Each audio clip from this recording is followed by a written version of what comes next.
Big boss season 7 Malayalam ഇന്ന് September 21 weekend എപ്പിസോഡായിരുന്നു. നമ്മുടെ ലാലേട്ടൻ വന്ന എപ്പിസോഡാണ്.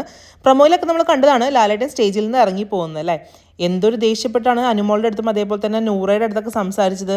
എന്താണ് കാര്യം എന്നറിയാനായിട്ട് പ്രേക്ഷകർ എല്ലാവരും കാത്തിരിക്കുകയായിരുന്നു. അങ്ങനെ ഇപ്പോൾ എപ്പിസോഡ് കഴിഞ്ഞപ്പോൾ സംഭവം എന്താണെന്നുള്ളത് മനസ്സിലായിട്ടുണ്ട്. ആ പ്രൊമോയിൽ കണ്ടതൊക്കെ രീതിയിലുള്ള കാര്യങ്ങളൊന്നും അവിടെ നടന്നിട്ടില്ല കേട്ടോ. എന്താണെന്ന് വെച്ച് കഴിഞ്ഞാൽ നമ്മുടെ എവിക്ഷൻ പ്രോസസ്സ് നടക്കുകയാണ്. എവിക്ഷൻ പുറത്ത് ആ ഒരു ഔട്ട്ഡോർ ഏരിയയിലെ അവിടെ വെച്ചിട്ടാണ് എവിക്ഷൻ നടക്കുന്നത്.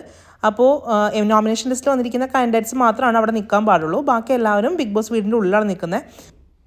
അങ്ങനെ എവിക്ഷൻ നടന്നുകൊണ്ടിരിക്കുകയാണ്. നമ്മുടെ ആദില സേവ് ആവുന്ന ടൈമിൽ അനുമോളും നൂറയും കൂടി ചാടി പിടിച്ച് പുറത്തേക്ക് വരേണ്ട സന്തോഷം കൊണ്ട് അത് കണ്ടിട്ടാണ് ലാലേട്ടന് ദേഷ്യം വരുന്നത്. നിങ്ങൾക്ക് മാത്രം എന്താണ് ഒരു പ്രത്യേകത, ബാക്കി എല്ലാവരും ബിഗ് ബോസ് വീടിൻ്റെ ഉള്ളിലല്ലേ ഇരിക്കുന്നത്, നിങ്ങൾ മാത്രം ഇതിനെ പുറത്തേക്ക് വരുന്നത്, എന്നാൽ പിന്നെ നിങ്ങൾ തന്നെ തീരുമാനിച്ചു എന്ന് പറഞ്ഞിട്ടാണ് ലാലേട്ടൻ ആ ഷോയിൽ നിന്ന് പുറത്തേക്ക് ഇറങ്ങി പോകുന്നത്. അത്രയേ ഉള്ളൂ സംഭവം. അതിനാണ് ഇത്രയും വലിയ പ്രൊമോ കൊടുത്തത്.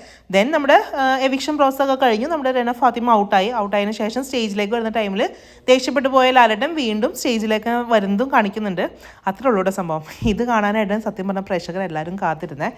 സോ ഈ ഒരു ചെറിയൊരു അപ്ഡേറ്റ് തരാൻ വേണ്ടിയിട്ടായിരുന്നു ഈ ഒരു വീഡിയോ. അപ്പോൾ നമ്മുടെ ബിഗ് ബോസ് വീട്ടിൽ നിന്നും ഈ ആഴ്ച പുറത്തു പോയിരിക്കുന്ന റെന ഫാത്തിമയാണ് കേട്ടോ. അപ്പോൾ ശരി, ബൈ.